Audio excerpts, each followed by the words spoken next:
میں مولانا سجاد نعمانی صاحب مدث اللہ علیہ جو بھارت میں مسلمانوں کے سب سے بڑے قائد ہیں آج کے دور میں، تو ان کی گفتگو سن رہا تھا تو فرمانے لگے کہ میں امریکہ گیا تو وہاں ایک یونیورسٹی میں تقریر کے دوران انگریزوں کو پوچھا کہ انگریزی میں پاکی کس کو کہتے ہیں، طہارت کس کو کہتے ہیں؟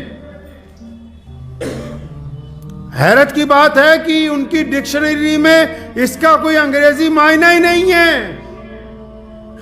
صفائی کا معنی ہے کہ کلیننگ ہو جائے، لیکن پاکی کا کوئی معنی ہی نہیں ہے ان کے پاس۔ کیوں؟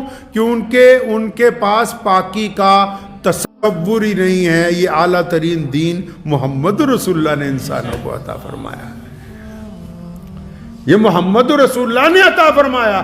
صاف ہونا اور بات ہے، پاک ہونا اور بات ہے، عقیدت ہونا اور بات ہے، عشق ہونا اور بات ہے۔ محمد رسول اللہ صلی اللہ علیہ وسلم سے پوری کائنات کے لوگ عقیدت رکھتے ہیں، لیکن محمد رسول اللہ سے پوری کائنات کے مسلمان عشق کرتے ہیں، اور اس عشق کی وجہ ہے کہ الگ الگ رنگ اور نسل کے ہونے کے باوجود، الگ الگ ذات اور برادریوں کے ہونے کے باوجود، محمد رسول اللہ کا جب نام آتا ہے تو پوری کائنات کے مسلمانوں کا دل ادب کے ساتھ جھک جاتا ہے۔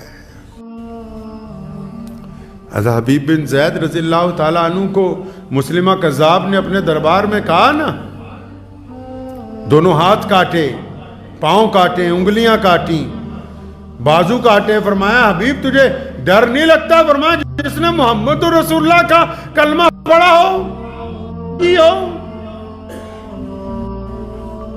ہم نے ہی تو ہمیں یہ انسانیت عطا فرمائی۔ یہ کس نے سکھایا کہ تمام کائنات کے لوگ ایک برابر ہیں؟ یہ درس کس نے دیا کہ گورا اور کالا ایک برابر ہے؟ یہ کس نے کہا کہ ایک دوسرے کا جھوٹا پاک ہے؟ یہ کس نے کہا کہ انسان سے انسان نفرت نہیں کر سکتا؟ یہ کس نے کہا کہ کوئی بچہ غلام پیدا نہیں ہوا؟ یہ کس نے کہا کہ آج سے امیر اور غریب ایک ہی صف میں کھڑے ہوں گے؟ وہ کون ہے جس نے کہا کہ آ گیا این لڑائی میں اگر وقت نماز قبلہ روح ہو کے زمین بوس ہوئی قوم حجاز؟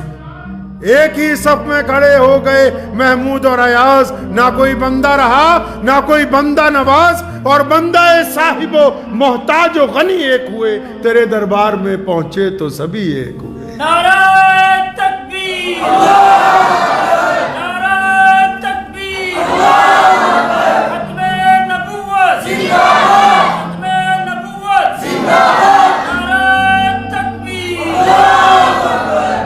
درس دنیا کو کسی تکلیف ہے کہ مساوات کی بات کرتے ہیں، برابری کی بات کرتے ہیں، انسانوں کے حقوق کی بات کرتے ہیں۔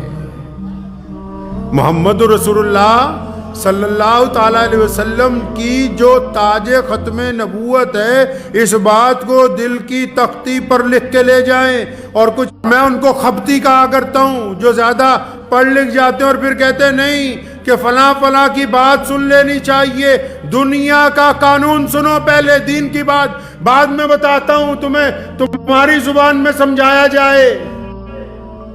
کوئی بھی ملک ہو، چاہے ہمارا ملک ہو چاہے دنیا کا کوئی بھی ملک ہو، اس ملک میں اگر آپ کو کسی بھی حکومت کے ساتھ سیاسی اختلاف ہے، میرے لفظوں پہ غور کیجئے گا، دنیا کی کوئی بھی سرکار ہو، کوئی بھی حکومت ہو، یا ہمارا بھی دیش ہو، ہم اس دیش کے واسی ہیں، کسی بھی بندے کو اگر سرکار سے پولیٹیکل طور پر کوئی اختلاف ہے تو وہ چنی ہوئی سرکار پر نکتہ چینی کرتا ہے، تو سرکار اس کا جواب دے گی یا نہ دے گی تو کوئی بات نہیں، نعرے لگاتا رہے، دھرنے لگاتا رہے، کوئی بات نہیں۔ لیکن اگر کوئی اپنے ہی دیش میں رہ کے، اپنے ہی دیش کا کھا کے، اپنے ہی دیش کو توڑنے کے لیے دیش سے غداری کرے تو سیدھا اٹھا کے اسے پھانسی پر لٹکایا جاتا ہے، کیونکہ سیاسی اختلاف سنے جا سکتے ہیں، ملک سے غداری کا قانون میں کسی سے بیٹھ کر بات نہیں ہو سکتی۔ قادیانی ہو چاہے شکیلیت ہو چاہے جو بھی ہو، کسی سے گفتگو کی تو بات ہی نہیں ہے، سلام دعا کی ہی ضرورت نہیں ہے، تعلق رکھنے کی ضرورت نہیں ہے۔